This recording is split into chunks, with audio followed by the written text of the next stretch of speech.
क्या करेगा? आप वो मालिक ने तो कहा था तो ठीक है, आपको अधिकार दिया, तो क्यों आप कैसे करते? अपने अधिकार का उपयोग करो, अरे उसको खराब मत करो। और ये आपको मालूम रहा नहीं, ये तो आज सुनने को बात आई कि आपको अधिकार मिला पूरा। यानी वो कहा उसी श्लोक में लिखा है कि मृत लोक में मैंने इतना अधिकार मनुष्यों को दिया कि मेरे पास नहीं है, मैं मालिक के पास नहीं जा सकता, और ये यहाँ बैठे हुए मालिक के पास जा सकते। अपने देश में मैं इनको रोकूंगा रे, लेकिन मेरे देश का जो कर्जा है ये मृत लोक का, वो यहाँ दिया जाओ, वो ले गया। तो उन्होंने अपना नियम बना दिया, आपको अधिकार दिया। अगर नियम ना बनाते तब तो कोई बात नहीं थी। वो कहते अच्छा ये काम करो, आपने किया तो जाने हो जो। उन्होंने कहा हमने कर दिया। अब उन्होंने कुछ नहीं कहा, न सुनने के लिए, न देखने के लिए, न समझने के लिए। तो जो आपकी इच्छा हो तो करो। अब आप चुप फंस गया। तो बड़े ध्यान से सुनिए बात। वहां सब लिखा जा रहा, सबका छप रहा। क्षमा करना, एक सुखदेव राजा हुए, सुखदेव इन्हें सारे संसार के राजा हुए। तो उनका पर्चा कट गया दफ्तर से और सिपाही को दिया। ये सिपाही, ये सुखदेव राजा है चक्रवर्ती सारे संसार के, तो इनका ये पर्चा कट गया और जाओ तो मकान खाली करा दो। तो सिपाही ने पर्चा लिया, देखा और आवाज दी कि सुखदेव राजा तुम्हारा पर्चा हमको मिल गया और हम आ रहे, तुम मकान खाली करने के लिए तैयार हो जाओ। बस इतनी आवाज दी। आवाज तो उसने धीरे से दी, लेकिन उसकी आवाज में इतना खौफ, इतना डर, इतना भय है कि जैसे ही उस सिपाही की आवाज को सुना तो राजा सुखदेव अंधे हो गए और बहरे और पागल हो गए और तुरंत जमीन पर गिर पड़े। तो लोगों ने कहा अरे भाई राजा को क्या हो गया? सब दौड़ पड़े, सारे संसार में हलचल मच गई कि वो मतलब जमीन पर गिर पड़े और बिल्कुल बेहोश हो गए, बोल नहीं रहे और देख नहीं रहे और सुन नहीं रहे। और वहां सबने कहा आँख खोल दो, कोई कहता कान से सुन दो, कोई कहता बोल दीजिए, कुछ नहीं। तब तक सिपाही ने वारंट दिखाया, ये वारंट है, निकलो। अरे कहने लगे मुझे अभी ये काम करना था, ये करने तो चलता हूँ, ऐसा वैसा। तो वासना की हुई लड़ाई, तो सिपाही ने मार लगाई, इतनी मार मारी। तो कहते हैं जलमत मरण दूसरे तो जलने की पीड़ा और मरने की पीड़ा न तो लिखी जा सकती है न मुंह से कही जा सकती, इतना दर्द होता है। और सबके सामने मार करके उसको, उस रूह को, जीवात्मा को निकाला था। अब वो राजा का जो पंचभौतिक जो मकान था मिट्टी का, वो पड़ा, किराए का मकान है, क्यों पड़ा? आँख वही है, कान वही है, ना कोई हाथ पैर वही, लेकिन हिल नहीं सकता, न वो देख सकता है, न सुन सकता है, न बोल सकता, मिट्टी हो।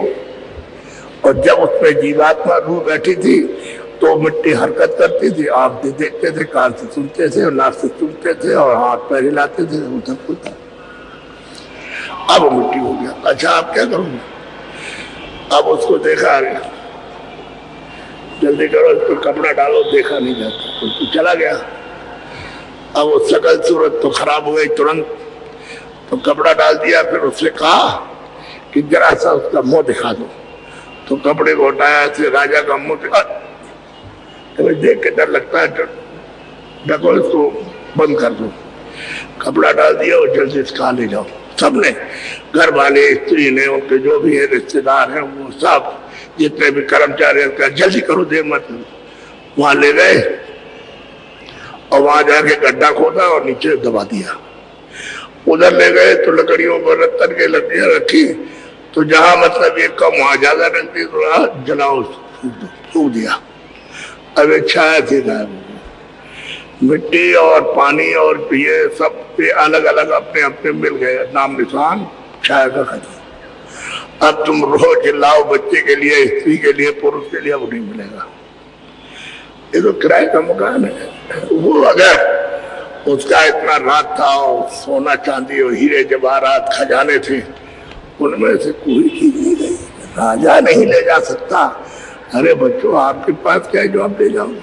वो उसके पास तो तमामतकारी और तमाम ये और सब कुछ उसके पास है, वो कुछ नहीं है। एक भी उस सुई की नोक एक बालू का कड़ नहीं ले जा सकता।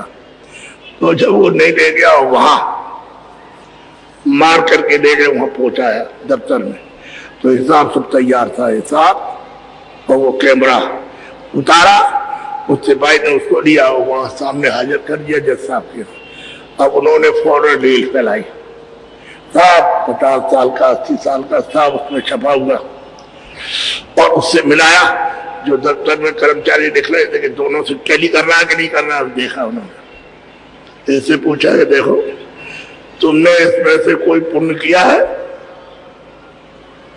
जिसको दिखाया, बात 1 मिनट में सब काम हो जाता है, 2 मिनट नहीं लगते हैं। दिखाया कोई पुण्य तुमने इसमें किया पूरा इसमें, तुम देखो इसमें, तो क्या कहेगा बेचारा?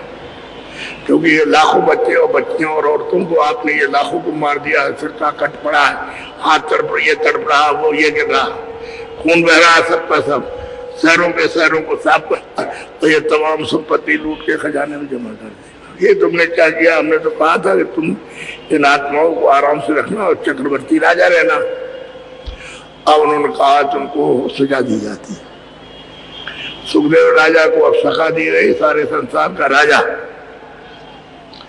तो जाओ सिपाही वहां रह जाओ, उस नाम वाले नरक में सिपाहियों को दे देना, और 2 करोड़ बरस उस नाम के खंभे में जलाएंगे। 2 करोड़ यानी 100 लाख का 1 करोड़ होता है, तो 2 करोड़ बरस उसमें जलाए जाए। जब ये सजा पूरी हो जाए तो फिर 1 करोड़ बरस तक उस नाम के नरक में ले जाना, फिर को काटना। तो वो सजा वहां सुनाई जा रही है इस पुकार में। फिर 1 करोड़ वर्ष पूरा हो जाए तो उस नाम वाले नरक में ले जाना, 50 लाख बरस से इनको सड़ाना। तो हम तुमसे ये पूछते हैं कि सतयुग त्रेता द्वापर कलयुग कितने खत्म हो जाएंगे? अरे बच्चों, तुमको यानी मतलब ये है कि ये शरीर आपको नहीं मिलेगा, तो आप अपनी इस जीवात्मा पर रूह पर रहम तो करो। अरे इस पर तो दया करो, ये जीवात्मा पर तो दया करो, इस पर रहम करो, इसको इस गड्ढे से, इस तकलीफ से, इस पीड़ा से, इस यात्रा से तो बचाओ। तो आपको इसकी तो चिंता नहीं है, और शंका करते हो बाबा जी आए तो साधु बना देंगे। अरे हमने तो कभी कहा नहीं, हम तो कहते हैं मजदूरी करो, खेती करो, दुकान करो, दफ्तर का काम करो, और शाम को जो कुछ मिल जाओ तुम भी खाओ पहरो, इनको भी खिलाओ पहरो। हम तो ये कहते हैं। और जिसलिए तुमको मनुष्य शरीर मिला अमोलक, ये जिस्म मिला है, तो इसमें बैठ के भगवान का सच्चा भजन किससे करो? अपनी जीवात्मा से, अपनी रूह से। अरे हम तो ये कहते हैं, तो आप उसको सुनते ही समझते नहीं है। हम ये कहते हैं भाई खेती करो, दुकान करो, दफ्तर काम मजदूरी करो, लेकिन कैसे करो? ईमानदारी और मेहनत के साथ। ईमानदारी मेहनत के काम करोगे तो क्या होगा मालूम है? उस भगवान का आशीर्वाद, बरकत मिलेगी, आशीर्वाद। यानी बरकत उसको कहते हैं खुदा की दुआ, क्योंकि तुमने मजदूरी और खेती, दुकान और दफ्तर का काम ईमानदारी मेहनत से किया, और शाम को आए बच्चों की सेवा की, और मनुष्य मंदिर में बैठ करके तुमने अपनी जीवात्मा से, सच्चे चेतन से चेतन का भजन किया, तभी तो मिलेगा। अरे जिस्मानी महजिद में अपनी चेतन रूह से और खुदा की इबादत सच्ची करो तो खुदा का दीदार हो। ऐसे कैसे हो जाएगा? ये तुम इसको कहते हो कि नहीं ये खुदा है। अरे तो 5 तत्वों की मिट्टी है, खुदा कैसे आ गया? ये और ये भी 5 तत्वों का बना हुआ, इसमें जलवा जोहर, इसमें से जीवात्मा निकाल दे तो तुम्हारे सामने मिट्टी पड़ी है। जिसको दफनाते हो जलाते हो तो ये मिट्टी नहीं, और क्या? और क्या? तो देवता है, ये फरिश्ता है, इसमें भगवान है, ये वो देवता है, इसको तो कहते हो। और जो तुमको बताया जाए जीवात्मा तुमने बैठी हुई है, उस चेतन से चेतन को, तो वो खजाने को नहीं आप सुनते समझते। तो एक काम के न करने से ये सब आपने बुला ली। क्या? कि मजदूरी ईमानदारी मेहनत से नहीं की, खेती दुकान दफ्तर का काम ईमानदारी मेहनत से नहीं किया, और बरकत को आपने, आशीर्वाद को और दुआ को खत्म कर दिया कि हमको आपकी दुआ आशीर्वाद नहीं चाहिए। हम तो धोखा देंगे, बेईमानी करेंगे, छल करेंगे, कपट करेंगे, फरेब करेंगे, मेहनत नहीं करेंगे।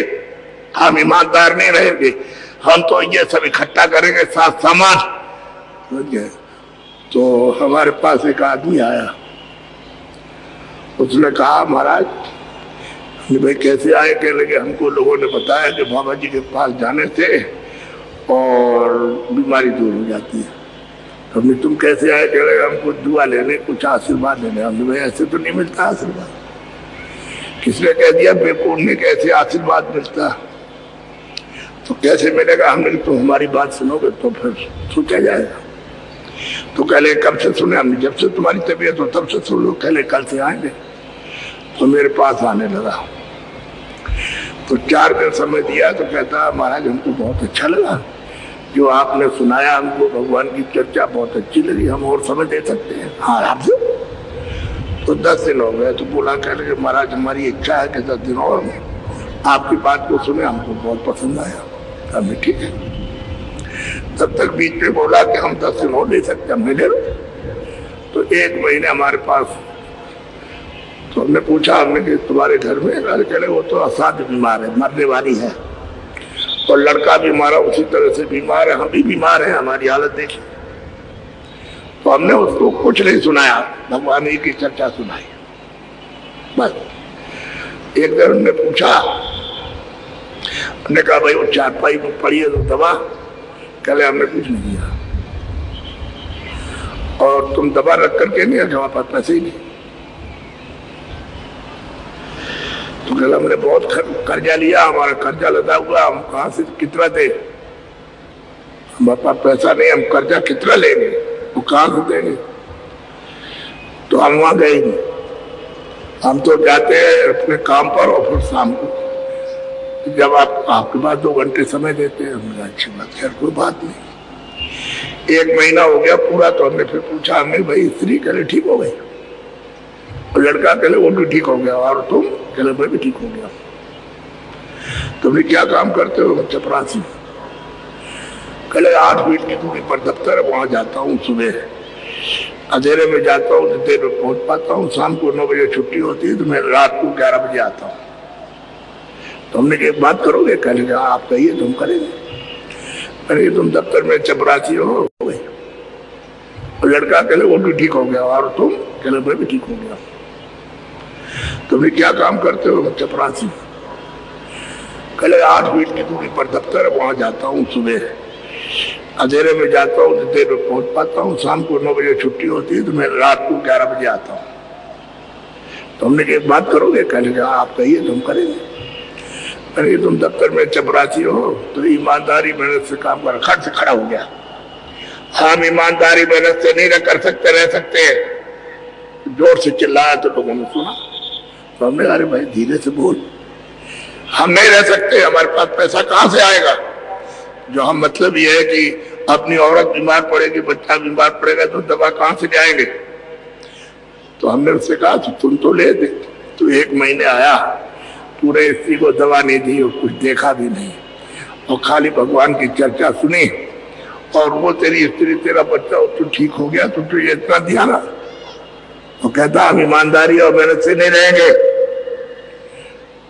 तो हमने कहा ठीक है, अभी देख तेरी स्त्री फिर बीमार होती है, और तेरा लड़का हो तो कितना भी तू कर्जा लेगा, एक भी अच्छा नहीं होगा। तो लौट आया, तो खड़ा हो गया। तो हमने कि भाई हम तुझे कुछ सुनाएंगे, हम कोई जबरदस्ती थोड़ी कुछ ऐसा। देखो बैठे, वो तो बैठे हुए थे, अपना भजन कर रहे थे। तभी वो देख 100 आदमी बैठे हुए, तो दिखाया उसको। तो हम तुझे जबरदस्ती नहीं देंगे, तू कल सोच ले। तो वहां से आया, बोला कि अच्छा ठीक है, और ईमानदारी मेहनत से रहेगा, हम गिनते रहेंगे नहीं। तो वही तो बात है, ईमानदारी मेहनत से तू काम करेगा तो तेरे लिए सब ठीक हो जाएगा। अब लोग आए तो कह रहे चपरासी से हमारा काम करा तो बड़ी मुसीबत है, कागज कहाँ जाओ? कागज ले लिया, काम करा दिया। साहब के पास गए, गरीब आदमी है, तो उनका ठीक है दस्तखत किया, 10 मिनट के अंदर दे दिया। उसको 25 रुपए देने लगा, हम 1 पैसा नहीं देंगे। हमको बाबा जी ने मना किया, तो मेहनत ईमानदारी से लेना, किसी कुछ लेना हम नहीं लेंगे, हम नहीं लेंगे। तो फिर आता रहा, तो 10 दिन सुना। तो उसने कहा हमको भी रास्ता बताइए, हम भी भजन करेंगे। समझे? ऐसे नहीं बताएंगे हम, जब समझेंगे और तू समझेंगे, तू वजन करेगा तब बताएंगे। तो और सुनाया तो रोने लगा, कह लिया हमको बता दीजिए, हम वजन करेंगे, हम पूरा करेंगे, जो कहेंगे करेंगे। अच्छी बात, तो तू बताया, फिर देखे ऐसे बैठ के वजन करना है, फिर ध्यान करना। 10 दिन के बाद आया, कह लिया अरे महाराज इधर की आँख खुल गई। तो इतना बड़ा बगीचा कि जैसे सारा संसार कुछ नहीं उसके सामने, ऐसे सुंदर सुंदर फूल, सुंदर सुंदर बगीचे, ऐसे देवी देवता। कह लगे अरे हमें चुप रहना, बोलना नहीं, चुपचाप किसी कहना नहीं। यहाँ तो तूने सुना दिया ठीक है, नहीं अगर तू कह देगा तो तेरा बंद हो जाएगा, फिर कुछ नहीं होगा, चुप रहा। आपको आश्चर्य होगा, उसने ईमानदारी मेहनत के साथ काम, बड़ी शौहरत हुई और भजन करने लगा और इधर जाने लगा। कहने का आपको मतलब एक मिसाल आपको दी कि समझ में नहीं आता तब आप ऐसा करते हो। ईमानदारी और मेहनत के साथ काम रहो तो ये लड़का बीमार, जब आप ईमानदारी मेहनत से काम नहीं किया, लड़का बीमार तो लड़की बीमार, तो पति बीमार, तो पत्नी बीमार, तो पिता बीमार, तो भाई बीमार हो गया, और ये और ब्रेन चला गया, और हार्ट निकल गया, और किडनी गिर गई, और कैंसर हो गया, और ये गए डॉक्टर के पास, तुमका 10 लाख लगेगा, और कोई गारंटी थोड़ी है कि ऑपरेशन हो जाए तुम ठीक हो जाओगे, तो 10 लाख और देना। अब बेचारा कहाँ से लाएगा? हमारे पास बहुत आते हैं, नहीं अभी आते हैं, रास्ते में हमको बहुत मिले, रास्ते में हमको मिले बहुत, तो हमारे पास आते हैं तो बड़ी तकलीफ। तो हम उनसे कहते हैं भाई तुम एक काम तो करो कि मेहनत काम करो, ईमानदारी मेहनत से मजदूरी और खेती दुकान दफ्तर का काम से हमको बच्चों से सेवा, और हम तुमको रास्ता बताते हैं सच्चे भगवान का, ये रास्ता है और तुम बैठ के करो, देखो तुमको तुम्हारी तीसरी आंख, तीसरा नेत्र कैसे नहीं खुलता है। जब तुम्हारे सामने स्वर्ग का दरवाजा है, तुम बिल्कुल दरवाजे पर बैठे हो स्वर्ग के, और इधर विष्णु का उधर स्वर्ग का, तो जब आप भूल गए हो तो उधर रास्ता जो उस दरवाजे नहीं मालूम कि उस स्वर्ग में जाता है, और इधर का है, इसी अंधेरे में काम कर रहे हो, तो उसने बड़ी होशियारी से आपको फंसा है, अधिकार दे दिया। तो ये सब का सब पाप है पुण्य है, पाप है पुण्य। पहले तो कोई भी आदमी जो है पाप नहीं करता था, सब पुण्य करते थे। तो ये सब का सब आंखों के ऊपर ये अंतःकरण, देखो इधर आंख के ऊपर ये सब का सब तुम्हारा दिल हृदय यहाँ है। यहाँ कुछ जमा नहीं होता, इधर कुछ नहीं, यहाँ कुछ नहीं, ये यहाँ होता है। यहाँ पानी नहीं जा सकता, अग्नि नहीं जा सकती। तो जब जमा हुआ पुण्य तो पर्दा तो पड़े, पहले तो पुण्य नहीं था, तो वहां कोई पर्दा नहीं था, आँख खुली थी, कान खुले थे, नाक खुली थी। अब आप मतलब जब आपने ये काम किया तो पर्दा जमा हुआ, फिर उस पर आप कभी झूठ बोले, कभी धोखा दिया, कभी बेईमानी आपने की, तो वो काला पर्दा पड़ गया। कभी अच्छा हो, कभी बुरा, कभी अच्छा कभी बुरा, अब तो अच्छा छूट गया, अब तो बुरा ही बुरा। तो ये सब पर्दा पड़ा, भर गया ये सब तुम्हारा। तो आंख तुम्हारी तीसरी बंद हो गई, तीसरा कान और तीसरी नाक। अब न तुमको दिखाई देता न सुनाई देता। अभी देखो आप बैठे हो, शरीर में एक आंख इधर एक इधर, कितनी आंख? हिंदी बोलो। 2 आंख। शरीर में एक कान इधर एक इधर, कितने कान? 2 कान। शरीर में एक नाक इधर एक इधर, कितनी नाक है? तो ये जीवात्मा बैठी है, दोनों आंखों के बीचों बीच ये रूह बैठी है, उसमें एक आंख, और शरीर में 2 आंख कितनी हुई? जोर से बोलो, अरे जोर से बोलो। 3। ये देखो जीवात्मा बैठी, उसमें एक कान है, और शरीर में 2 कान, तो कितने हुए? 3 कान हुए। और ये जीवात्मा बैठी, उसमें एक नाक है, और शरीर में 2 नाक, कितनी नाक हुई? तो इतनी कथाएं आप सुनते रहते हो, किसी ने बताया? 3 आंख है, 3 कान है, 3 नाक है। अरे आपको तो कोई बताना चाहिए। तो पढ़ने वाले ने तो किताब में जो अक्षर है किसी भाषा में भी वो जानता है, उसको पढ़ के आपको सुना दिया। उसमें तो कुछ देखा नहीं है, सुना दिया आपको, और आप बैठ के सुनते रहे, तो आप तो बहरे रहे, उसने कुछ देखा नहीं, दे नहीं सकता है, तो मतलब अंधा रहा। तो वही वो स्वामी जी महाराज कहते हैं, गुरु अंधा और चेला बहरा, और हो नरक में ठेलम ठेला। अब वो कैसे बचाए? वो कैसे बचाएगा? यानी वो कुछ दे नहीं सकता, वो कुछ ले नहीं सकते, दोनों के दोनों अंधे बहरे रहे। तो फिर वहां नरकों में जाकर के फिर तमाम यातनाएं। अरे भाई कोई आंख देखने वाला कुछ होना चाहिए ना। तो अब हम आपसे विनती प्रार्थना करते हैं कि पूरा मैदान भरा है, ये कहा जाए कि आप अपनी उंगली ऊपर करो और हम कह दें जिनकी उंगली ऊपर उनकी सबकी काट दो, तो ये हमको बताओ कि आपकी उंगली कट जाएगी तो आपको दर्द होगा कि नहीं होगा? बस ये बात आपको ये अब पता चला है कि होगा। तो जब दर्द होगा तो आप तो मनसो आप में तो दया होना चाहिए। बस ये बात आपको ये अब पता चला है कि होगा। तो जब दर्द होगा तो आप तो मनसो आप में तो दया होना चाहिए, आप में तो रहम होना चाहिए कि आप तो इंसान हो तो आपको रहम। ये तो आपको जब दो रहा है उसको भी दर्द होता है, आपको भूख लगे उसको भूख लगी, आपको प्यास लगे उसको भी, आपको जाड़ा लगा उसको भी लगा। ऐसा क्यों कि उसको नहीं लगा? उसको भूख नहीं है, उसको प्यास नहीं लगी है, तो आपने ये तो समझा नहीं। और आप में से हुक्म हो गया वहां सो का कि आज रात को, उसका मतलब यह कि ये समय पूरा हो जाएगा, ये मकान खाली कर दिया जाएगा। तो रात को खाली करा है, किसी का लड़का है, किसी की माँ है, किसी का पति है और किसी की पत्नी है, और किसी का मामा है और किसी का भाई है। ईडी में से निकाल करके और 100 आदमियों को रात को वहां पहुंचा दिया और उनका हिसाब हुआ। और कहा तुमने तो देखो ये तुमने काम किया है, तुमने तो किया नहीं, ये किया, तो तुमको सजा सुनाई जाती है। तो उनको कहा कि अच्छा जाओ सिपाही इनको ले जाओ और वहां मुर्गे में बंद करो, इनको ले जाओ बकरे में बंद करो, इनको ले जाओ हाथी में बंद करो, इनको ले जाओ शेर में बंद करो, इनको ले जाओ गधे में बंद करो, इनको घोड़े में बंद करो, इनको सुअर में। अब यदि तुम्हारे लड़के को, तुम्हारी माँ को, तुम्हारी स्त्री को, तुम्हारे पति को ये उसको उठा के उसमें बंद कर दिया, यही तो है। इसमें से यही मन है, यही बुद्धि है, यही चित्त है, यही प्राण है, यही जीवात्मा, यही सोल है, यही रूह है। इसमें से निकाल के उसमें बंद कर दिया और आपने उसका कान काटा और सब पैर काट दिया। तो ये बताओ कि उसको दर्द होगा कि नहीं होगा? होगा।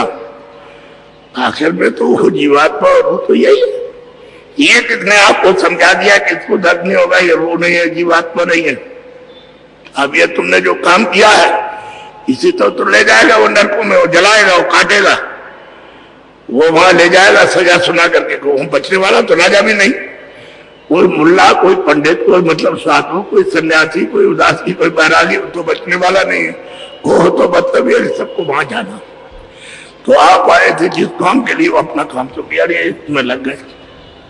ये सुबह से लेकर के मजदूरी और ये दुकान और खेती और दफ्तर का काम, इसी में आप इकट्ठा करने में लग गए। इसमें तो कूड़ा कचरा, जैसे झाड़ू लगाई जाती है घर में, कूड़ा कचरा निकाल, बात वही तुमने कूड़ा ही तो है और क्या। जब ये कूड़ा है और किसी ने उसको इकट्ठा किया तो वो कूड़ा तो है ही। इसमें चेतन जीवात्मा निकाल के अलग ये कूड़ा पड़ा। अब आप तुरंत लड़ा और आपको नफरत हो जाएगी, नहीं इसको फेंकाओ, तो ये कूड़ा है, कूड़े को तो फेंका जाता है। तो ये सब कूड़ा पड़ा हुआ है, जो कुछ आपने इकट्ठा किया है ऐसा भी पड़ा है, इसमें से कुछ नहीं आपके साथ किया।